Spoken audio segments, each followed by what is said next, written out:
vamos a arrancar con este taller antitaller, porque fundamentalmente esta cantidad de gente para hacer un taller es como medio complejo, pero voy a intentar hacer mi mejor presentación posible de toda esta historia. Veamos, lo que quiero mostrarles es algunas cosas que tienen que ver con el mapping, que tienen que ver con esta idea de la técnica de mapeo, la idea del diagnóstico de la situación de conflicto, y mi intención es que se lleven algunas ideas. No, obviamente me es imposible entrar en la profundidad que creo que cabe darle a un trabajo de diagnóstico, pero sí que puedan llevarse algunas ideas al respecto. Entonces, comenzamos. Primero quiero comenzar con esta idea, que me parece que es importante, con la idea de explorar. Miren, hay como una tendencia natural de los operadores a que a los 2 minutos que las personas están hablando, nosotros creemos que ya lo sabemos todo. Ya sabemos qué les pasó, ya sabemos qué tal. Es difícil. ¿Alguna vez les pasó que escuchas el conflicto y dices, madre mía, cómo llegaron ahí? ¿Desde qué lugar han llegado a esta complejidad conflictual? Esto no nos suele pasar. Hemos entrado en una dinámica donde el conflicto de las personas ya no nos sorprende. Ah, bueno, sí, esta es la de siempre. Claro, él le dijo, ella hizo, y entonces ahí tenemos el mismo lío. A los 2 minutos dejamos de explorar. A los 2 minutos creemos que ya tenemos la respuesta al problema que las personas tienen. Y yo creo que la principal virtud que debemos desarrollar es la curiosidad. Cuando dejan de preguntarse cómo llegaron ahí, entonces dejaron de explorar. Así que es muy importante la idea de ser curioso en la escucha, en lo que dicen, en cómo lo dicen. Ser curioso es un elemento clave del proceso exploratorio. Ahora bien, yo creo que hay que distinguir 3 espacios. Una cosa es entender el conflicto, otra cosa es explorar el conflicto y otra cosa es comprender un conflicto. Creo que entender un conflicto es algo que hemos aprendido desde hace mucho tiempo y lo hemos trabajado desde hace mucho tiempo. Todo lo que yo les digo a mis alumnos, el anuncio del detergente. ¿Se acuerdan esto de aclarar, limpiar, ordenar? Suena a un anuncio de un detergente de lavarropa, una cosa. Entonces nos enseñaban que la narrativa tiene que ser aclarada. Vuelvo a repetir, lo tienen a disposición los PowerPoint. No necesitan copiarlo. Yo lo entrego todo, se sube a la página, ustedes lo tienen a su disposición. No necesitan, como yo digo siempre a mis alumnos, si al terminar la clase le duele más la muñeca que la cabeza, yo he fracasado. Yo he fracasado. Entonces, a mí me interesa mucho que me acompañen más que copiando, que trabajemos conjuntamente pensando en esta cuestión que me parece más interesante. Lo demás lo tienen todo a disposición, todos los PowerPoint. No, insisto que yo no tengo, lo que tengo privado no lo voy a exponer hoy, así es que tranquilos, me dedico a lo que puedo presentar en público. Y yo creo que esto lo hemos aprendido. Hemos aprendido que las narrativas hay que aclarar. Es obvio que hay que ayudar a las personas a contar las cosas de una manera más clara. Y esto es importante. No porque en sí la aclaración sea un valor, sino por algo que a mí me parece muy importante. Yo creo que alguien que cuenta claramente las cosas es porque las ha podido pensar claramente. Entonces, si nosotros ayudamos a las personas a contar de manera clara sus conflictos, es porque indirectamente les estamos ayudando a pensarlos de manera más clara. Eso es lo interesante de aclarar. No es una cuestión de, ay, vaya boquita, a ver si nos lavamos un poco, así no se habla. No, es una cuestión de que en la medida en que yo lo ayudo a presentarlo de manera clara, lo estoy ayudando a pensarlo de una manera clara. Y este es un punto importante de nuestra intervención. Entonces, aclarar es importante, sortear las ambigüedades, trabajar las vaguedades, evitar las cargas emotivas del lenguaje que las partes traen al conflicto o cuando lo cuentan. Ayudar a aclarar es un elemento importante porque provoca un proceso reflexivo en la persona que nos está contando su conflicto. También es importante limpiar. Recuerden, limpiar significa, en la terminología más clásica de la intervención, tiene que ver con esta idea de sacar segundas intenciones, sacar negatividad y convertirla en un discurso más positivo. Limpiar tiene que ver con eliminar aquello que no es manifiesto, pero que está condicionando la expresión de la conflictividad. Entonces yo ayudo a las partes limpiando su narrativa, las ayudo a hacer expreso.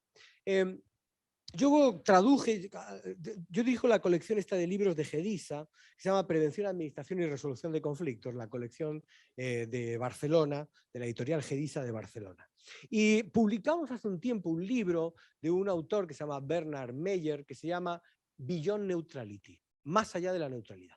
El argumento de Meyer es que a lo mejor el debate sobre la neutralidad no es el mejor de los debates posibles dentro de la intervención en situaciones de conflicto. Ahora, él habla de algo que me parece que es interesante, él habla de la construcción de espacios para que la gente se exprese con una voz auténtica. Y yo creo que este limpiar tiene mucho que ver con esa voz auténtica, porque la voz del conflicto que nosotros tenemos normalmente y escuchamos es impostada.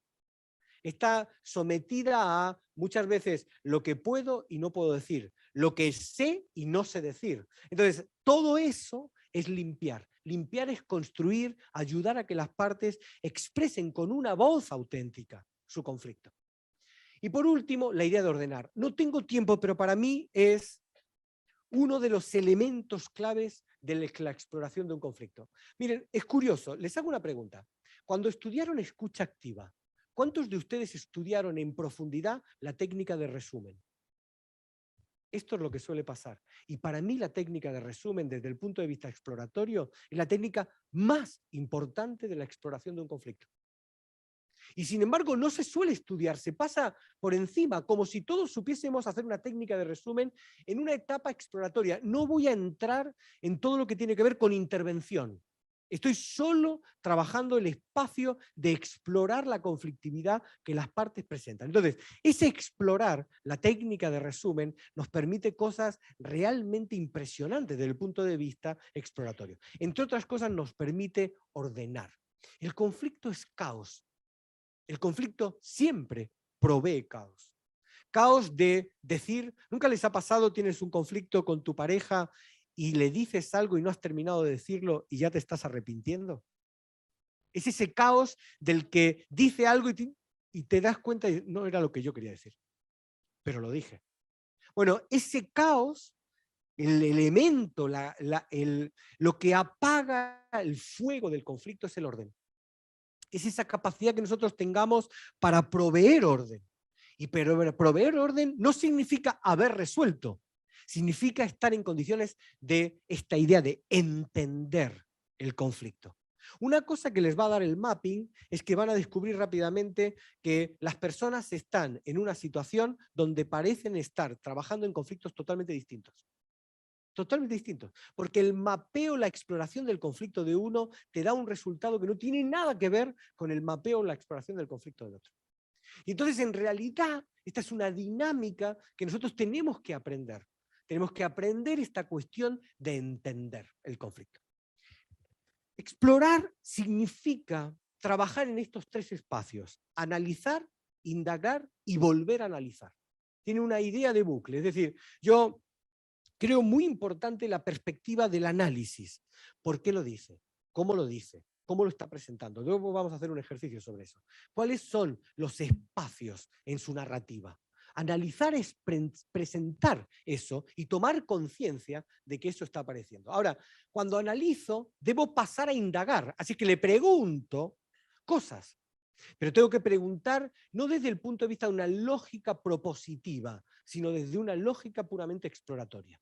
Tengo que preguntar porque estoy explorando. Tengo que preguntar porque tengo curiosidad para entender el conflicto que estas personas tienen. Y este explorar me obliga de nuevo a analizar, indagar, analizar, indagar. Siempre es un bucle perverso. Yo siempre digo que si uno sale de una intervención en un conflicto, sea en una mediación, en un proceso restaurativo, en donde ustedes quieran, y no sale agotado, probablemente no hizo su trabajo. Porque intervenir y sobre todo explorar agota. Agota este constante escuchar cómo lo dice, por qué lo dice, que tu cabeza está siempre a 200. Hay que tener mucho cuidado. Siempre cuento una anécdota. hay trabajos muy interesantes acerca del drama de la exploración en la cabeza del operador que está explorando. Y hay una cosa que se llaman pistas paralelas. Las pistas paralelas es estás explorando y hay algo que se cruza en el camino. Por ejemplo, yo recuerdo una de las primeras intervenciones, yo había visto un documental que alguien dijo en el documental, en Valencia hay 250 tipos distintos de naranjas. Y yo me quedé con eso. Al día siguiente fui a una intervención en un espacio restaurativo, era un círculo restaurativo, y alguien dijo la palabra naranjas. Y a mí me generó una pista paralela, no una pista, una autopista paralela, donde yo empecé a pensar, 250 tipos de naranja. Pero ¿cómo va a haber 250 tipos de naranja? Yo he probado la naranja, más, menos, pero 250, no lo entendí. Y yo veía que la boca del tipo se movía.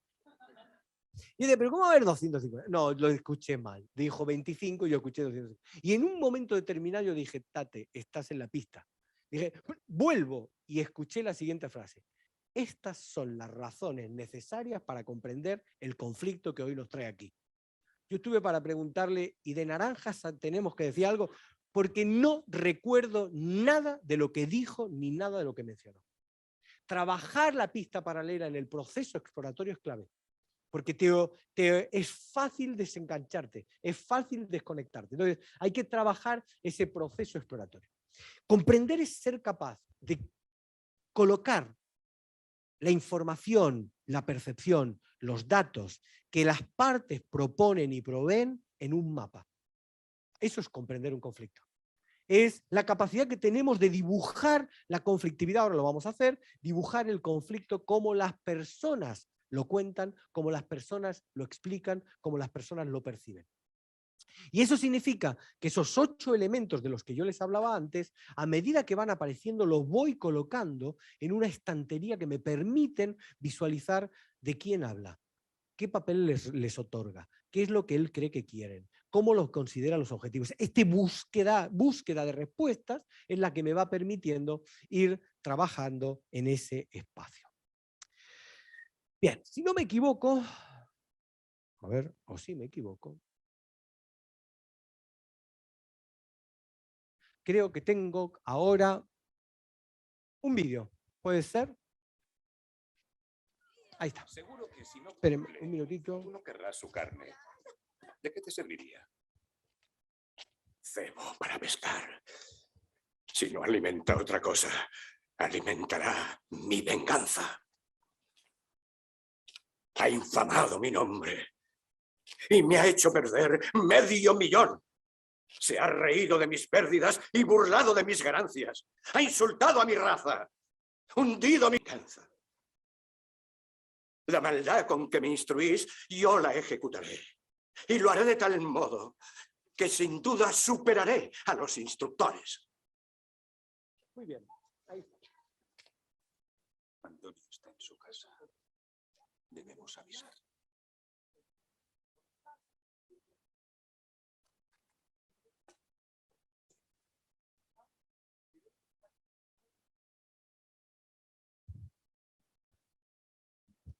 Qué bonita actitud, ¿eh? Muy bien. Claro, yo pensé, parezco al de la tablet. La vida se emperra en ponerlo a uno frente a su realidad. Muy bien. Entonces, hemos escuchado esto. No se preocupen, vamos a volver a escuchar a nuestro famoso mercader. Pero nos acaba de contar una historia que es conflictiva. Hace tiempo yo empecé a darme cuenta, en mi intervención en conflictos, que nosotros tenemos especialmente una manera muy particular de contar nuestras conflictividades. Tenemos una forma particular de contarla. ¿Saben ustedes esto que dicen? Que el conflicto y narrar el conflicto cambia 2 cosas en las personas. Cambia primero la manera en que cuentan sus historias.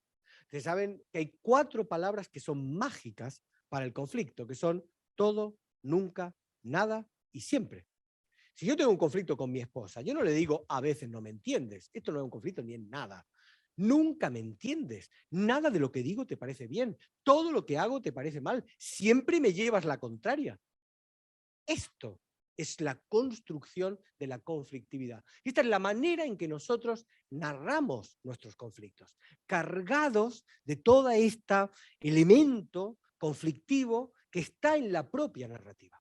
Ahora, nosotros tenemos, en general, este es un ejemplo que me parece interesante, pero nosotros tenemos una manera muy particular de contar historias. Por ejemplo, si la historia del conflicto la cuenta sobre todo un latino, frente a cómo cuenta un conflicto un oriental, hay diferencias muy importantes.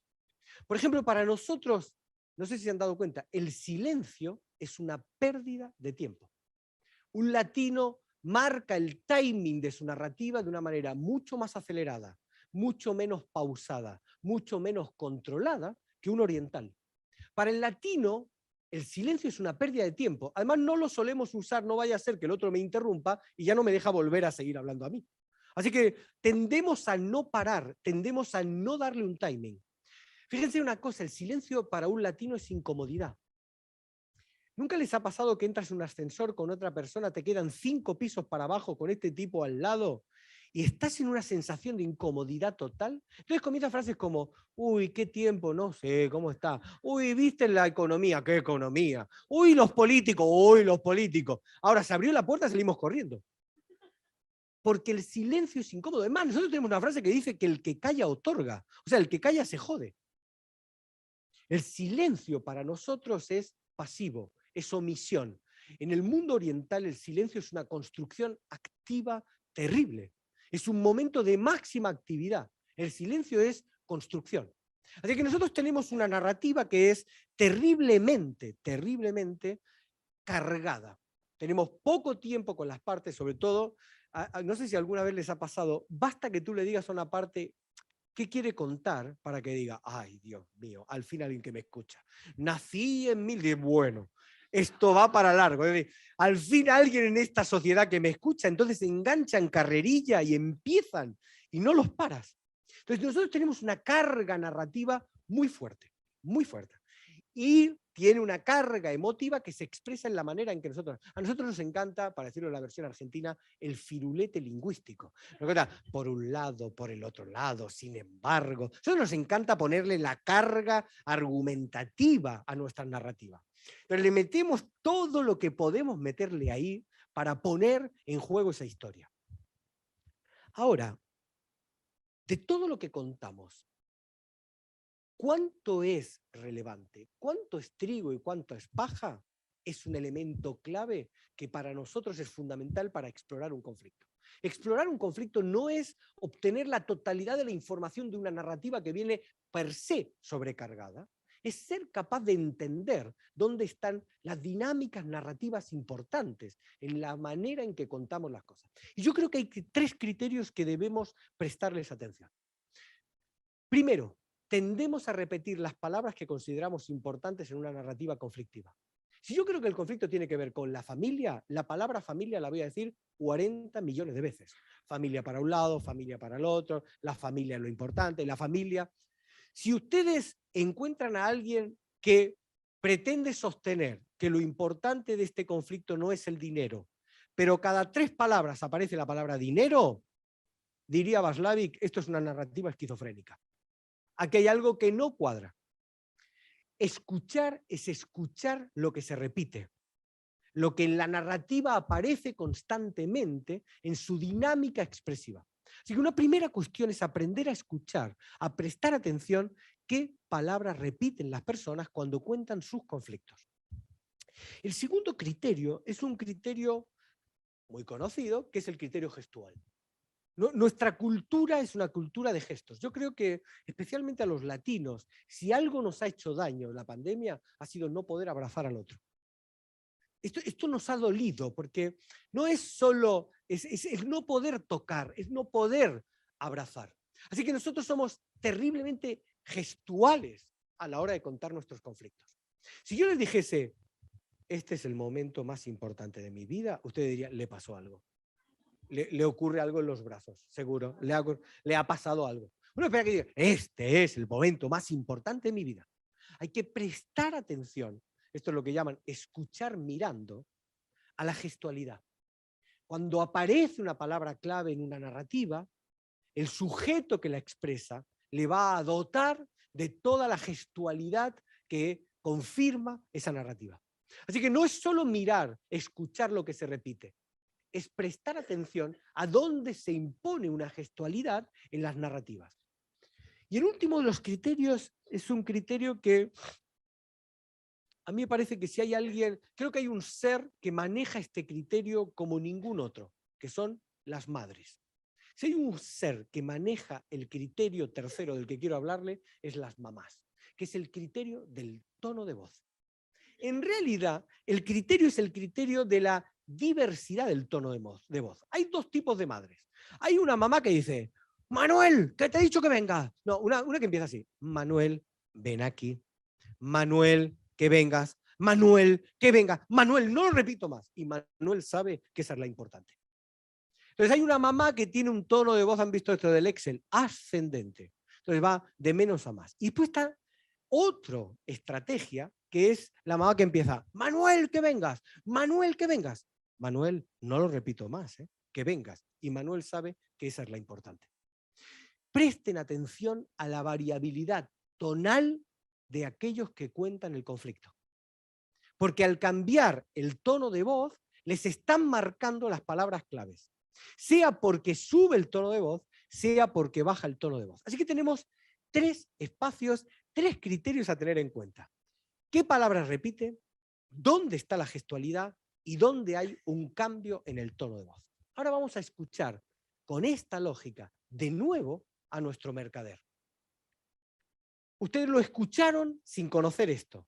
Ahora presten atención a esto, a la misma, vamos a poner, ¿les parece el mismo vídeo o video para los que saben idiomas? O sea que esto va por idiomas exactamente.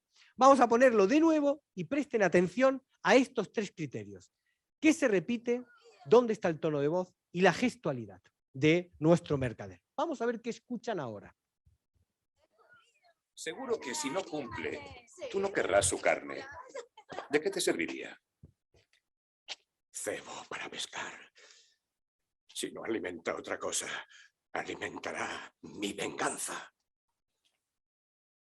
Ha infamado mi nombre y me ha hecho perder $500,000. Y si nos ofendéis, ¿no vamos a vengarnos? Si en todo lo demás somos iguales, también en eso lo seremos. Si un judío ofende a un cristiano, ¿cuál es su bondad?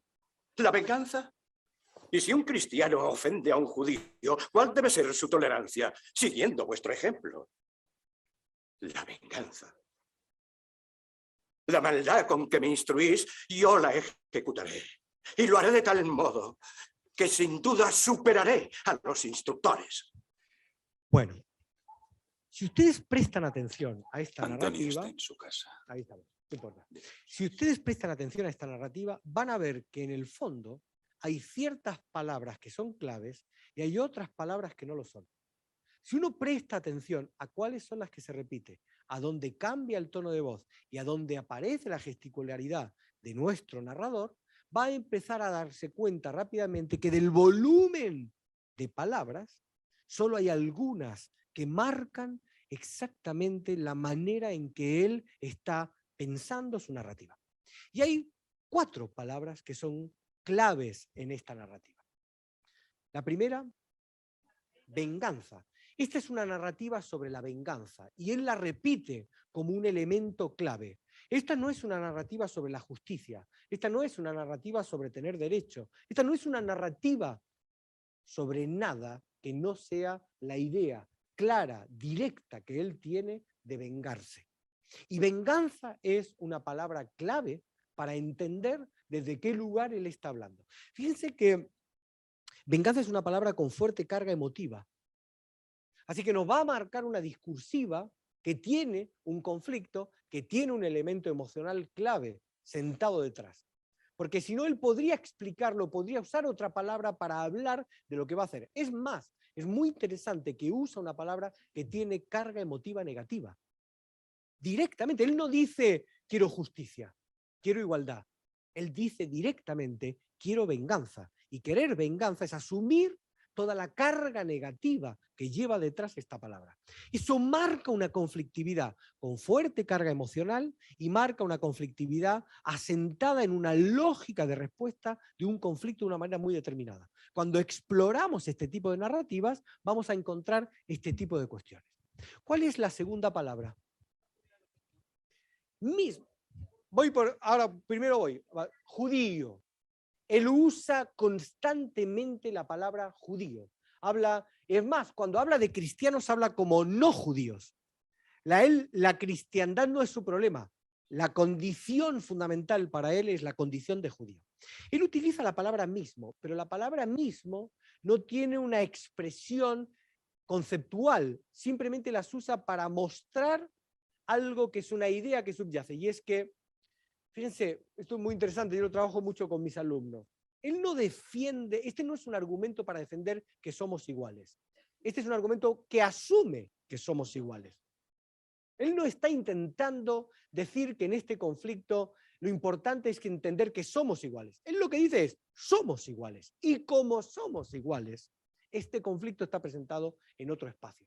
Por eso mismo no es una palabra clave en el sentido de incorporar un concepto. Es la manera de reflejar una idea que él tiene. Somos iguales. ¿Cuál es la tercera palabra clave? Dinero. Al principio él habla de pérdida y me ha hecho ganar. Incluso miren que la mano izquierda marca claramente la idea de pérdida como una cuestión fundamental para él. Hay una fuerte gestualidad en la palabra pérdida. Y la última palabra clave, en realidad raza es una manera de hablar de judíos. Habla de honra, habla de sufrimiento. La palabra que más veces repite él es ofensa. Él habla de ofensa. Miren, las 4 palabras claves de esta narrativa son venganza, pérdida, judío y ofensa. Cuando uno escucha la narrativa de las personas, prestar atención a sus palabras claves es entender de qué están hablando y detonar, como diría Václavic, los lenguajes contradictorios. Porque si él estuviese usando una palabra como venganza para decirme que lo que quiere es tratarlo como se merece, yo diría, aquí hay una contradicción en la narrativa. Él en realidad me está diciendo solo 2 cosas. Y esto es lo interesante de la técnica de palabra clave. Él me está diciendo, quiero vengarme porque me han ofendido por ser judío y quiero vengarme porque me han ofendido y me han hecho perder dinero. Ya está. No dijo nada más que eso. Todo lo demás es nuestra necesidad de darle a la narrativa bombo y platillo. Es nuestra necesidad de incorporar muchos conceptos, muchas ideas cuando hablamos y contamos nuestros conflictos. Primera idea que quiero transmitirles. Cuando uno trabaja el mapeo, trabaja con la técnica de palabra clave primero. Entender las palabras claves y comprender los temarios que proponen las personas cuando nos hablan de conflicto es un elemento fundamental del trabajo del diagnóstico de situación de conflicto. ¿Está claro hasta aquí? ¿Me expliqué en este punto? Bien. No, el mapeo incluye lo emocional, pero no se agota en lo emocional. No lo toma como central porque la emoción no es más que una pauta más de la conflictividad. Dicho de otra manera, todo con lo que decía antes, todo conflicto tiene emociones, pero no todo conflicto es emocional. Los conflictos tienen emociones porque de alguna manera la emoción construye una dinámica explicativa del conflicto. Pero un conflicto, por el mero hecho de que tenga emociones, no lo convierte en un conflicto realmente emocional. ¿Cuánto es un conflicto emocional? Aprovecho un minuto la pregunta y lo contesto. Para mí, un conflicto es emocional cuando la causa disruptiva entre lo que quiero y el cómo lo voy a conseguir está rota por una dinámica emocional. Lo pongo ahora en un ejemplo, dije así muy bruto técnicamente, pero lo digo muy claramente. Supongamos en un divorcio que alguien dice, no, mire doctor, yo no quiero que ella sufra. Yo no quiero que sufra, me parece, no es el tema, a mí me ha destruido la vida, pero en realidad no quiero de ninguna de las maneras que haya sufrimiento, no haya más sufrimiento en nuestra familia. Ok, esto se llama interés. ¿Qué quieres? Quiero que no sufra. Ok, ¿cómo lo vamos a lograr? la vamos a arrastrar por todos los tribunales hasta que sangre de todas las maneras habidas y por haber. Y tú dices, joder, ¿a qué le llamará sufrimiento este individuo? Porque si no quiere que sufra el interés, pero el objetivo es exactamente disruptivo, entonces la pregunta es, ¿por qué elegimos medios que no son acordes al interés que nosotros tenemos en un conflicto? Y la respuesta puede tener que ver con tres cosas. O bien con las adicciones, o bien con los paradigmas, o bien con las emociones. Una característica fundamental de la conflictividad emocional es que rompe la dinámica de razonabilidad entre lo que quiero y el cómo lo voy a conseguir. Así que cuando ustedes escuchen a la gente contar sus conflictos, no importa, él no es un conflicto emocional. Él es perfectamente racional en un discurso emocional. Porque él no quiere, si él dijese, no, doctor, yo quiero que él no sufra, no sé qué, ¿y qué quieres? Venganza. Ahí diría, ahí tenemos un problema. Pero no, él quiere que sufra. Él quiere que le duela. Él quiere que aprenda. ¿Y cómo lo va a conseguir? Vengándose. Perfecto. Es absolutamente coherente usar la venganza para conseguir un interés que tiene que ver con el sufrimiento del otro. Por eso es un conflicto con lenguaje emocional, pero no es un conflicto emocional. Y esto es muy importante porque la dinámica de intervención en un conflicto con lenguaje emocional no es lo mismo que la dinámica de intervención en un conflicto emocional. Entonces, para identificar la emocionalidad, necesitamos entender en el mapa cuál es el interés, lo que quiere, y cuál es el objetivo, cómo lo va a conseguir. Cuando entre lo que quiero y el cómo hay una ruptura, un elemento característico de esa ruptura son las emociones. Y ahí es el conflicto que funciona en una lógica de corte emocional. No sé si lo expliqué, pero ese es un punto para mí realmente el mapeo importante. Bien.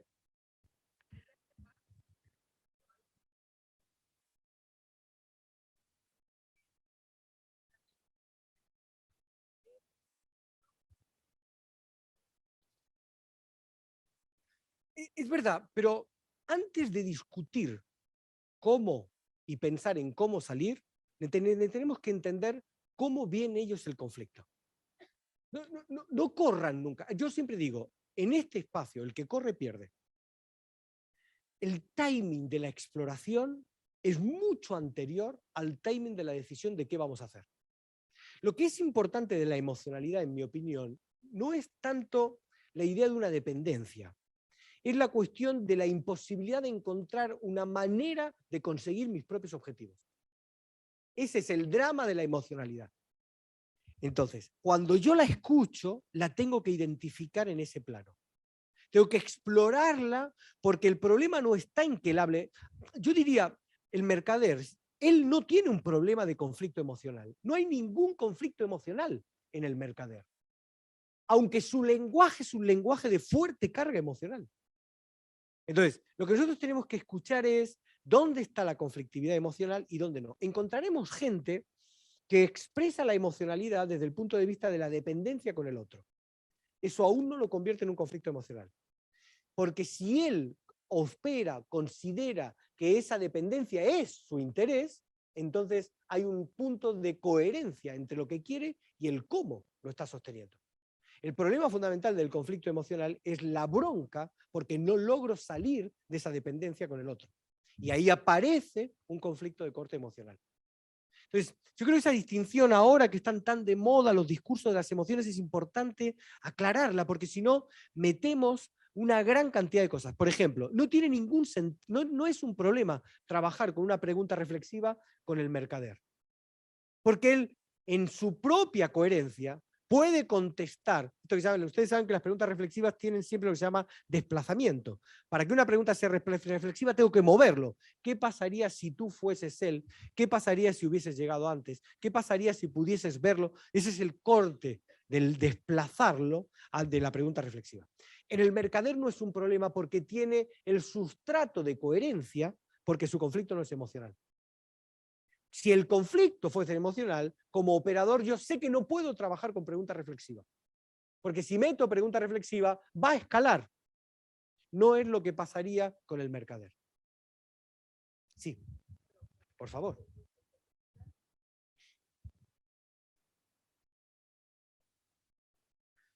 El conflicto es intrapersonal porque tiene que ver con el otro, pero es un fenómeno intrapersonal porque la emoción es un fenómeno intrapersonal. Yo les recomiendo, bueno, a ver, no quiero irme mucho de tema, pues no, pero sé que es una cosa que a mucha gente les interesa, el tema de la emocionalidad. Yo creo que la neurociencia está haciendo descubrimientos muy interesantes, pero la neurociencia, en mi opinión, perdón, en serio. Por ejemplo, les recomiendo a Damasio. Puestos a escuchar y a leer neurocientíficos serios, Damasio me parece probablemente de lo mejor que hay hoy. Él tiene un libro que se llama El error de Descartes, que es muy interesante porque él dice, Descartes decía, pienso luego existo. Y él dice, la neurociencia muestra que esta lógica es falsa. Que esto no es verdad que el pensar sea el corroborar la existencia. Pero el punto fundamental que a mí me interesa es que la emocionalidad en Damasio tiene que ver con la idea de una reflexión interna, de un mapa reflexivo interno. Por eso él distingue entre tener una emoción y tener un sentimiento. El sentimiento es la expresión física, la emoción es la conexión de esa expresión física con un mapa reflexivo. Entonces, la idea es, la emoción es intrapersonal, pero necesita experiencia externa para tomar, digamos, para constituirse como tal. Digamos, los celos son internos, pero los celos en su lógica emocional, no patológica, que este es otro problema, en su lógica emocional necesitan un otro, necesitan algo que es externo. Así que sería esa cuestión. Pero para que el conflicto sea emocional debe ser disruptivo en la coherencia con la que nosotros nos manejamos, entre lo que quiero y el cómo lo voy a conseguir. Ese sería el punto. Muy bien, pasamos a la siguiente, por favor. Ahí, vamos allá.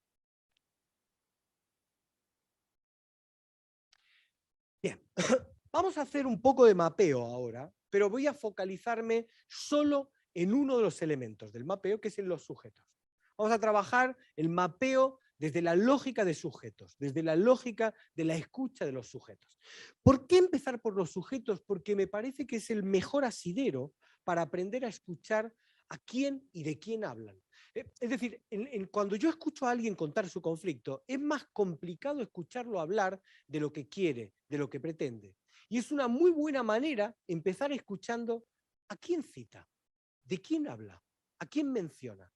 Entonces, un aspecto importante del mapeo es empezar a prestar atención de quién hablan los sujetos cuando nos cuentan sus conflictos. A ver. Yo siempre digo que hay una regla de oro que es sujeto citado, sujeto anotado. Cuando alguien dice porque María dice, porque Juan cuenta, porque la empresa me hizo, porque mi raza, cuando alguien habla desde esta lógica, yo voy prestando atención a todos los sujetos que se mencionan en ese conflicto. Ahora, a veces ni son todos los que están ni están todos los que son. Hay que prestar atención a este sujeto no citado. Por ejemplo, a veces ocurre algo que a mí me llama poderosamente la atención. Imagínense a alguien que cuenta el conflicto así. Claro, es que María le dijo a Juan, es que Juan fue y contó con María, entonces, claro, la empresa, y entonces vinieron el Estado. ¿Quién falta? Él o ella. Entonces, esta lógica de narrar donde yo no aparezco, donde el que narra no aparece dentro de los sujetos citados, marca un proceso interesante que se llaman procesos de evitación del conflicto, que es en la propia narrativa la idea de yo no soy el conflicto, yo no estoy en el conflicto. ¿Conflicto qué conflicto? Conflicto ellos, yo ninguno. Esta visión de la conflictividad es un elemento muy importante. Aprender a escuchar a quien cita es importante para entender a quién no menciona. Después, otra cuestión irrelevante es que en los conflictos, cuando la gente cuenta su conflicto, acaban citando a personas distintas. Si prestan atención, van a ver que no es extraño que alguien cite a unos y otros citen a otros. Algunos coinciden, pero no es extraño la aparición de sujetos en la narrativa que no están en una de las dos narrativas, que uno menciona e incorpora y el otro evade o no tiene en consideración.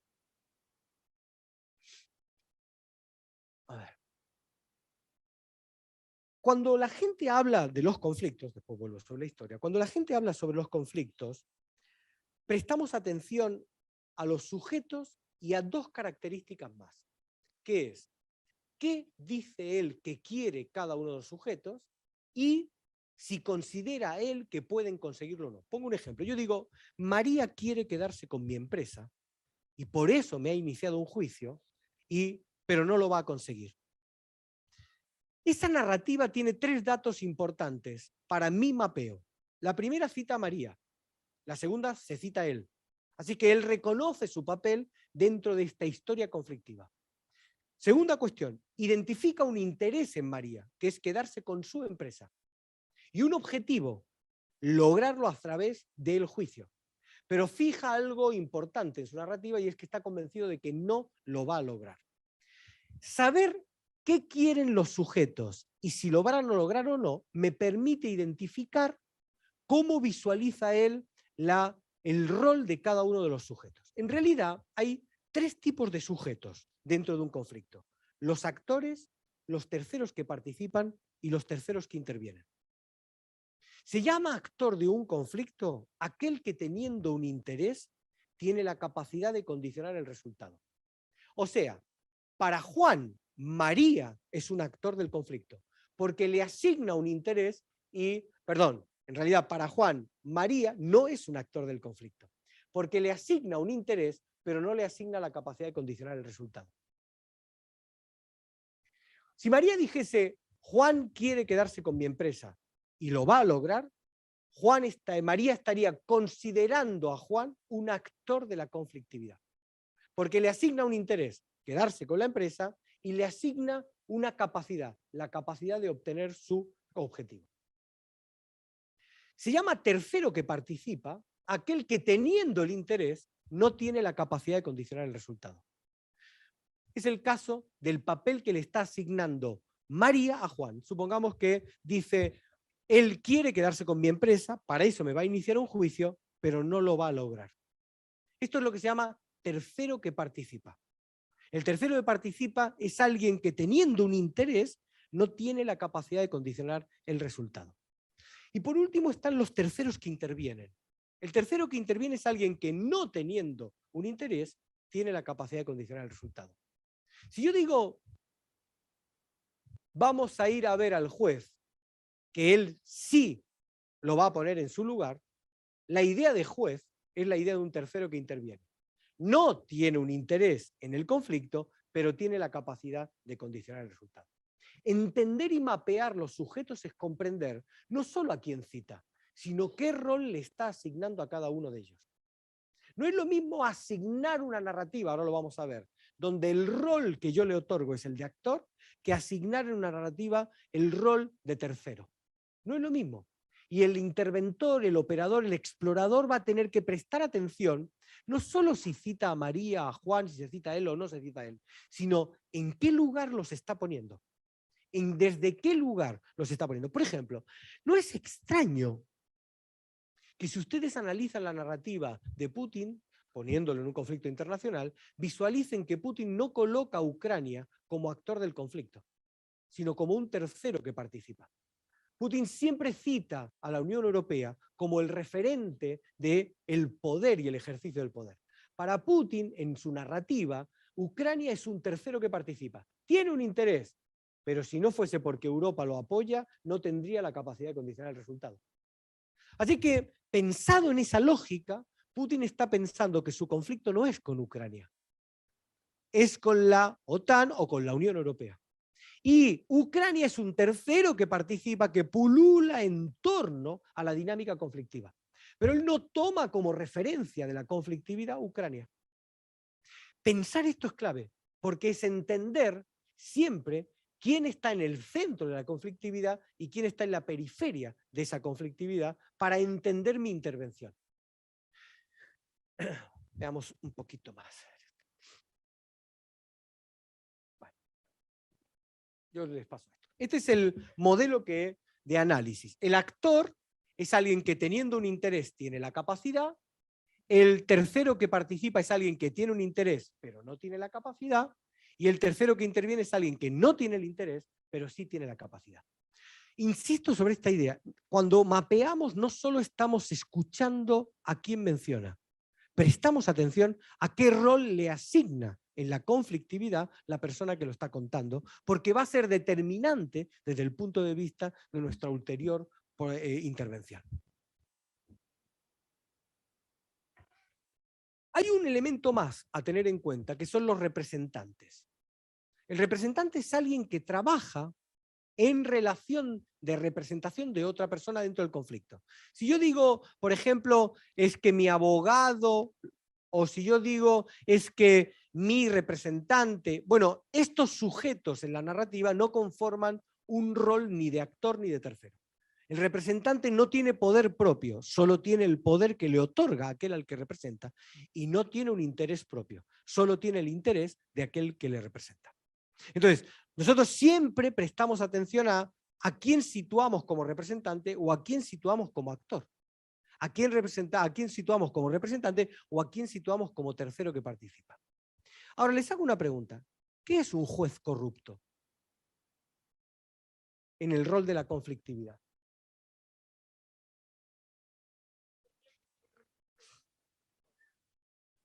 Es un actor del conflicto.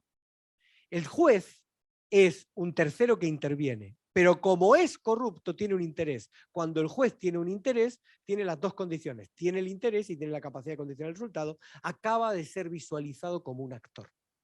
Cuando un sujeto habla de un tercero que interviene, lo reconoce como un individuo que no tiene un interés específico. Cuando el sujeto que narra el conflicto identifica el interés específico, no hay que confundirse, lo está colocando en el rol de un actor del conflicto. Y de nuevo, insisto, no es lo mismo que el conflicto sea planteado desde una lógica donde hay dos actores y un tercero que interviene, que un conflicto en donde hay dos actores, tres actores, dos que son ellos y el juez que es visto como un actor dentro de esa intervención.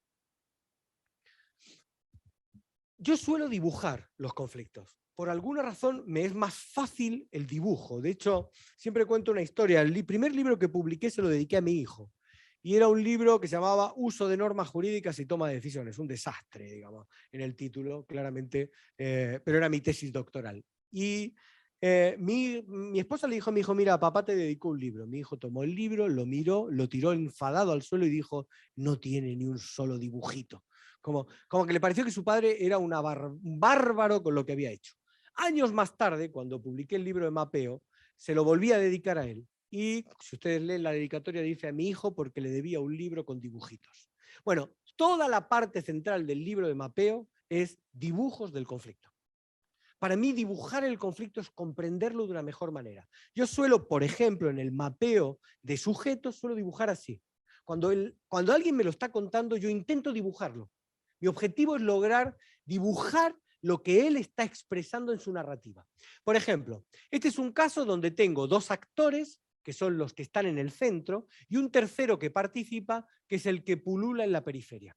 Recuerden siempre que siempre existirá en la dinámica de la conflictividad el magnetismo conflictual, que consiste en que ellos dos van a intentar de todas las maneras que éste entre dentro del conflicto. Entonces yo tiendo al dibujo porque el dibujo me permite una visualización rápida de la conflictividad. No solo eso, cuando yo mapeo, les muestro el dibujo a las partes.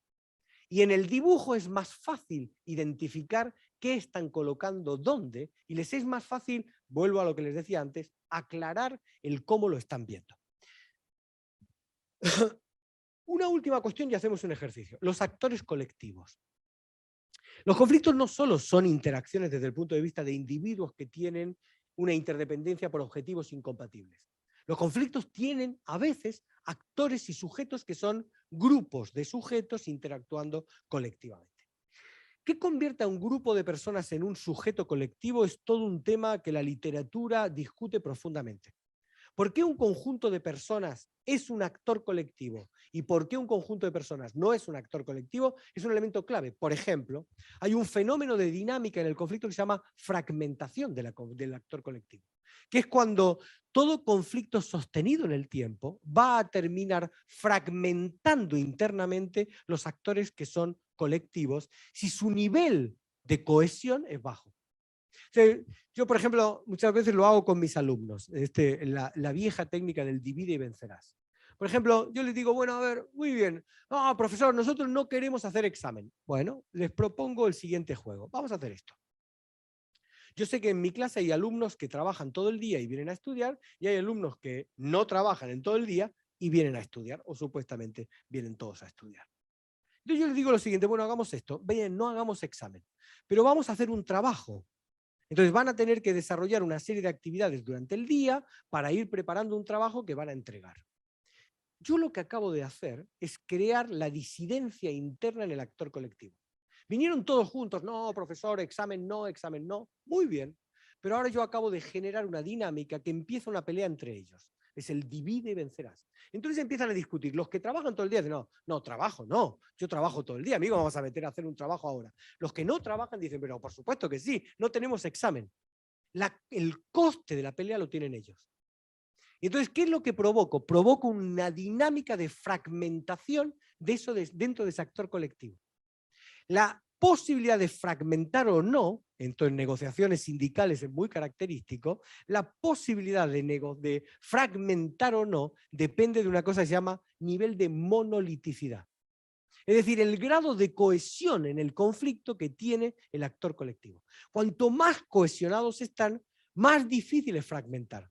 Cuanto menos cohesionados están, más fácil es la fragmentación. La condición definitoria que convierte a un conjunto de personas en un sujeto colectivo es que teniendo un mismo interés, generan una preeminencia del interés colectivo frente al interés individual. Es decir, lo importante es el grupo antes que el individuo y toman decisiones donde participan todos. Imaginen la siguiente historia. Una empresa familiar entra en un conflicto con un proveedor de insumos críticos. Yo le pongo el micrófono al papá de esa empresa familiar y el papá me dice, no, es fundamental sentarnos a negociar con este proveedor de insumos críticos. Si no lo negociamos, la empresa se hunde. Y mis hijos, lo hemos hablado, estamos todos de acuerdo en que lo que tenemos que hacer es negociar con el proveedor para resolver esta situación. El conflicto narrado por el papá presenta un actor colectivo que incluye al papá y a los dos hermanos, que tiene un conflicto con otro actor que es el proveedor de insumos críticos. Ahora le paso el micrófono al hermano mayor. Y el hermano mayor me dice, no, sí, negociar es importante, pero como mi papá siempre toma las decisiones solo, nunca en realidad contó con nosotros. A lo mejor habló con mi hermano, pero que lo que es conmigo, nunca me tuvo en cuenta. Yo no pertenezco a esta empresa familiar, porque papá y mi hermano son los que se encargan de toda la decisión. Ah, me acaba de dibujar otro conflicto. ¿Y cómo me lo ha dibujado? Porque ahora lo que él presenta es que en este conflicto hay dos actores y un tercero que participa. Los dos actores son el proveedor de insumos críticos, el frente al papá y al hermano menor. Y él se visualiza como un tercero que participa porque reconoce su interés, pero no su capacidad de condicionar el resultado. Así que él está fuera de la dinámica conflictiva entre la empresa familiar papá, hermano menor, frente al proveedor de insumos críticos. Y ahora le doy el micrófono al hermano menor. Y el hermano menor me dice, ¿quieres que te diga algo? A mí me da igual la empresa. Estoy harto, cansado de empresa va, de empresa viene. Aquí mi papá va por un lado, mi hermano va por el otro lado, no hacen nada más que pelearse y a mí, en el fondo, esta empresa me es absolutamente irrelevante. Además, no importa lo que decida yo, porque nunca me escuchan. Ah, me acaba de dibujar otro conflicto. El conflicto que él me presenta es un conflicto que se llama conflicto de tríada individual. Lo que él propone es que el conflicto es un conflicto entre el papá, el hermano mayor y el proveedor de insumos críticos. Y él no es ningún sujeto relevante en esta conflictividad, porque no solo no tiene el interés, no le interesa a la empresa, reconoce que no tiene la capacidad de condicionar el resultado. Entender cómo lo está viendo cada uno va a definir un modelo de intervención distinta. No se trabaja lo mismo en el primer conflicto que en el segundo, que en el tercero. Lo más importante es que muchas veces cuando tú tienes esta pluralidad de mapas, necesitas poner en valor la unicidad de la manera en que cada uno está mirando esa conflictividad. Es decir, a mí me interesa poner los dibujos de los 3 mapas encima de la mesa para que cada uno de ellos me diga si es ese mapa realmente una buena representación y que entre ellos, antes de discutir cómo salimos del conflicto, puedan discutir sobre de qué conflicto queremos salir. Porque ese es el punto dramático. ¿No? Muchas veces nos pasa que nosotros entramos directamente, nos abocamos a la intervención y no nos damos cuenta que cada uno de ellos está trabajando en una lógica de un conflicto distinto. Y nosotros al mapear debemos poner encima de la mesa esa dinámica. Bien, vamos a un minutito. Bueno, esto es lo que la representación de un actor colectivo, que ahora voy a mostrarles por qué es relevante. Es 3 sujetos individuales que conforman en el dibujo un actor colectivo. Escuchemos lo siguiente.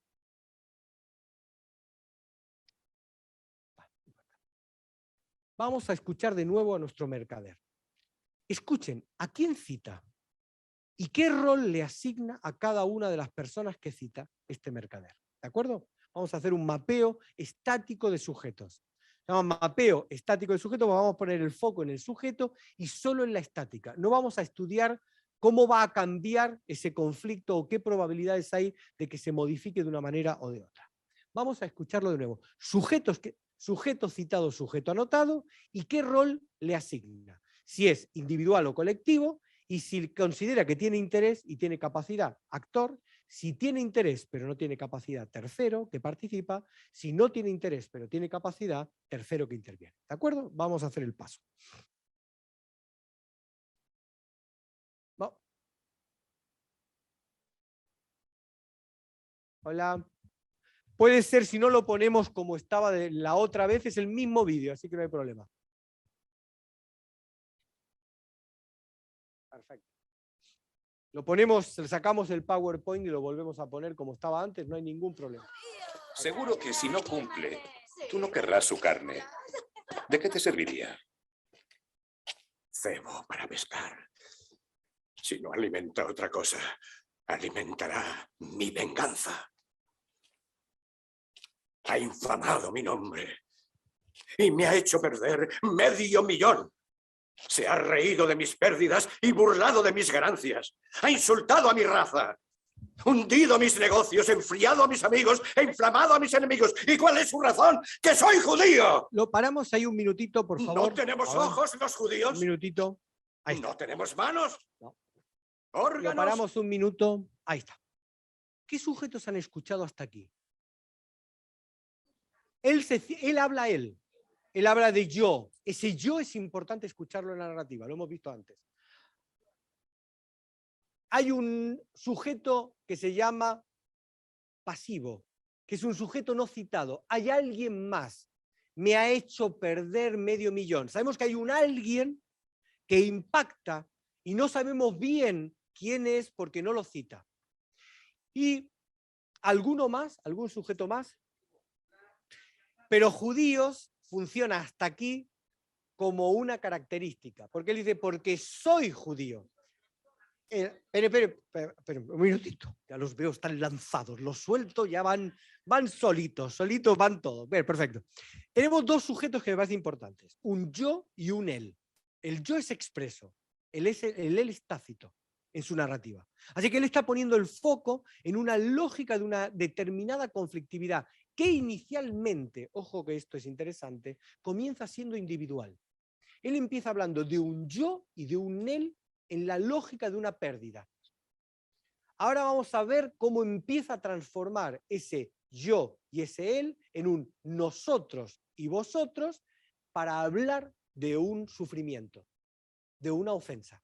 Su narrativa comienza expresando una conflictividad individual basada en un tangible llamado dinero, para transformarse en una narrativa de una expresividad colectiva sobre un interés que es un intangible llamada ofensa o raza. Y esa transformación se llama orden de narrativa. Los órdenes de narrativa no siempre están expresos. La gente lo contamos, nosotros usamos una narrativa. Por ejemplo, no es aleatorio el año en que empezamos a contar nuestras historias. No es aleatorio empezar a contar el futuro para pasar al pasado, para llegar al presente.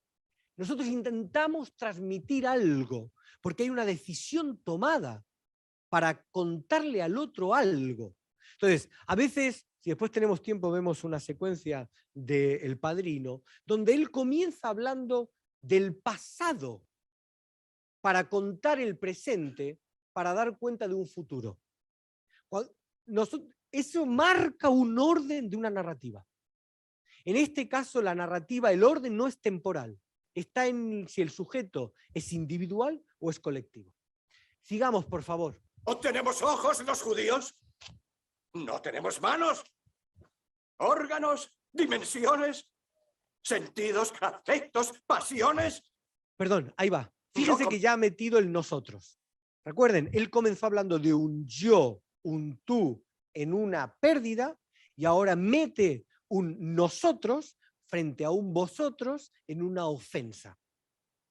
Fíjense cómo la narrativa nos marca la existencia de una lógica, de un orden expresado, de una conflictividad específica. En realidad no olviden que hay dos temas que él habla. Quiero vengarme porque me han ofendido, porque me han hecho perder dinero, y quiero vengarme porque me han ofendido, porque me han tratado mal como judío. ¿De acuerdo? Sigamos. ¿Vemos lo mismo? ¿No nos hieren las mismas armas? ¿No sufrimos las mismas dolencias y nos curan los mismos remedios? Un minutito. Yo podría en un divorcio comenzar hablando sobre el conflicto que tú y yo tenemos, pero el operador debe prestar atención de cuándo empezamos a hablar de del conflicto que mi familia tiene con tu familia. Porque esto significa una transformación que se llama transformación de escalada. Siempre que en una narrativa alguien comienza hablando de lo individual para meter lo colectivo, escala el conflicto en su narrativa. Entonces, yo tengo que prestar atención porque eso me está marcando una dinámica que para mí es importante después cuando vaya a trabajar. No es lo mismo trabajar el conflicto del mercader con Antonio, que es el sujeto al que le debe el dinero, que trabajar el conflicto de los judíos con los cristianos. Y otra cuestión, fíjense que, y ahí lo mismo empieza a ser clave, la palabra mismo empieza a ser clave, él trabaja sobre una narrativa de oposición, y ahora verán por qué es importante esto. Él dice, yo frente a ti, y después dice, los judíos, nosotros, que están conmigo, frente a ustedes, los cristianos. Eso marca un dibujo, y es un actor individual frente a un actor individual y un actor colectivo, los judíos, que se enfrentan a otro actor colectivo, que son los cristianos. Y él está dentro del actor colectivo judíos. Esta es la expresión de la conflictividad como él la ve. Ahora sí, sigamos. No subís, yo la ejecutaré. Y lo haré de tal modo que sin duda superaré a los instructores. La parte final vuelve a un yo. Y ahora es un yo Antonio que se está en su enfrenta casa. a los cristianos, ¿De qué que los nos cristianos avisaré? son sus instructores. Fíjense la narrativa desde el punto de vista del mapeo de sujetos. Ahora le doy la palabra. Comienzo hablando de un conflicto entre yo y él. Paso a hablar de un conflicto entre nosotros y vosotros. Y termino hablando de un conflicto de yo frente a vosotros. El mapeo del sujeto, el mapeo estático de sujetos nos permite visualizar esa lógica de la escalada, esa lógica de una pluralidad de conflictos cerrados en su propia narrativa. Sí.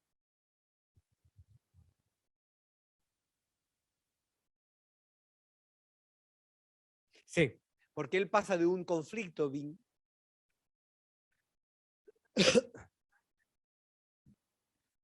porque la idea es un punto muy interesante, esto tampoco tengo mucho tiempo, pero eso se llama conflictividad intercultural. Un conflicto es intercultural cuando no discutimos el hacer, sino que discutimos el ser. Y esto es importante en el siguiente sentido. Del hecho de que dos personas de dos culturas distintas estén en un conflicto, no lo convierte en un conflicto intercultural. Yo hace tiempo tuve que participar en un conflicto que básicamente consistía en lo siguiente. Todos los años un grupo de gitanos de la zona norte de Francia bajaba a pasar sus vacaciones en un pueblo de Cataluña, que no puedo decir el nombre porque una de las condiciones de la firma del contrato es que yo nunca podría citar el nombre de la población en la que trabajé. Si el caso, tengo compañeros que no pueden ni siquiera citar algunos casos, y yo tengo algunos casos que no puedo citar. Pero en ese caso, puedo citar esto. Durante mucho tiempo, cuando llegaban ellos, había toda una revolución en el pueblo porque venían gitanos. Ustedes saben que en España la palabra gitano tiene carga emotiva negativa. Para nosotros hablar de gitanos es una... De hecho tenemos frases terribles. Por ejemplo, le decimos, pareces un gitano. Cuando nosotros, que un chico que está, pareces un gitano. Es decir, el lenguaje vuelve a ser terriblemente descriptivo de muchas de nuestras preconcepciones, de nuestros prejuicios discriminadores. Por ejemplo, no es extraño, no sé si les pasa esto, hay gente que dice, no, yo no soy racista, pero, querido, lo que viene detrás de la adversativa es mortal. Es mortal. No, a ver, en España es muy característico esto, ¿no? No, yo no soy racista, pero hacen esto, hacen esto, hacen esto, hacen esto. Y algunos me dicen, y huelen mal. Y digo, mira, a ver, o tú y yo tenemos dos conceptos de racista muy distintos, o tú eres un pedazo de racista. El pero ahí está al pedo. Sobra. O sea, creemos que porque ponemos una adversativa, hacemos una declamación de principios, y la adversativa tiene que no cambia nada la estructura. Bueno, en aquel caso, el problema fundamental era una cuestión que a mí me parecía muy, muy interesante, que tiene que ver con esto. Y es que cada vez que llegaban a estos gitanos a pasar sus vacaciones, al principio la municipalidad sacó un bando municipal que decía, ellos venían en caravanas, entonces sacó un bando municipal que decía que la gente no podía vivir en el espacio público más de 3 días en una caravana. Entonces, ¿qué hicieron ellos? Se compraron terreno y metieron sus caravanas dentro del terreno. El municipio sacó un bando municipal, en un ejercicio democrático sin igual, que decía básicamente que no se podía estar 3 días con una caravana viviendo en un terreno si no había una casa. ¿Qué hicieron ellos? Construyeron sus casas. Entonces iba a peor. Cada vez ellos hacían todo, el municipio intentaba sacárselos y lo que hacía era reforzar la presencia. Pero lo que fue interesante, y esto es lo que quiero contarles del lenguaje, fue eso. Cada vez que se juntaban, a mí me contratan para trabajar en el caso porque empezó a haber violencia, hubo problemas muy complicados, pero cada vez que se juntaban y alguien decía, porque los gitanos, los otros se enfadaban, no sé qué. Y cada vez que el otro decía, porque los payos, que es la manera despectiva en que los gitanos tratan a los gitanos, no, todos gritaban. Las palabras provocan grito. Ahora, pactamos lo siguiente. A partir de ahora, cuando alguien quiera decir gitano, dirá residentes no permanentes. Y cuando uno quiera decir payo, dirá residentes permanentes. Entonces alguien decía, porque los residentes permanentes, silencio. No tenía sentido discutir. La neutralización de la narrativa te da una oportunidad para escuchar al otro y lo más importante, te da una oportunidad para poder expresar. Lo interesante es que todo el mundo, incluso los gobiernos de Cataluña, estaban convencidos de que esto era un problema de un conflicto intercultural. Así que mandaron mediadores interculturales, metieron toda la interculturalidad dentro, por la simple y llana razón de que de un lado había una cultura que del otro lado en el conflicto tenía otra cultura. Esto es, con permiso, esto es como si porque de un lado, si una persona de color blanco le debe dinero a una persona de color negro, decimos automáticamente que esto es un problema intercultural. Y esto es sorprendente. Del mero hecho de que dos culturas interactúen en un conflicto, no convierta el conflicto en un conflicto intercultural. ¿Cuándo se convierte en intercultural? Bueno, yo hice una pregunta. Le pregunté a uno de los representantes del pueblo, si midiese 1,90 m, fuese rubio con ojos azules y viniese de Alemania, con una cultura alemana, ¿tendrías el conflicto con él? Y me dijo, por supuesto, el mismo. Entonces no es intercultural. Lo que define la interculturalidad del conflicto es que el conflicto tiene que ver con el ser. Cuando lo que está en juego en el conflicto es lo que tú eres, cómo eres, entonces el conflicto es intercultural. Cuando el conflicto tiene que ver con lo que tú haces y cómo te comportas, el conflicto no es intercultural. Y el problema era una conflictividad de un hacer, no de un ser. Lo que fastidiaba era básicamente esa dinámica.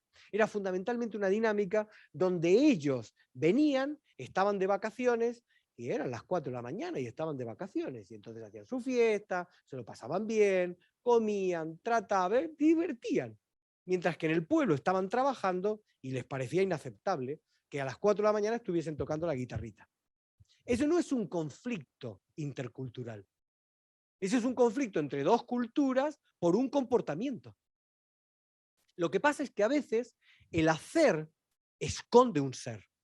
Y ahí aparece una interculturalidad que está escondida, que está detrás del comportamiento. Porque si yo lo que digo es, lo hacen no porque están de vacaciones, lo hacen porque son gitanos, apareció la interculturalidad en esa narrativa de esa conflictividad. Por eso es tan importante esto. En el caso del mercader, en el caso del mercader que se fue, el mercader que se fue de vacaciones, el conflicto que él propone no es un conflicto intercultural, ni siquiera en el espacio final del ser.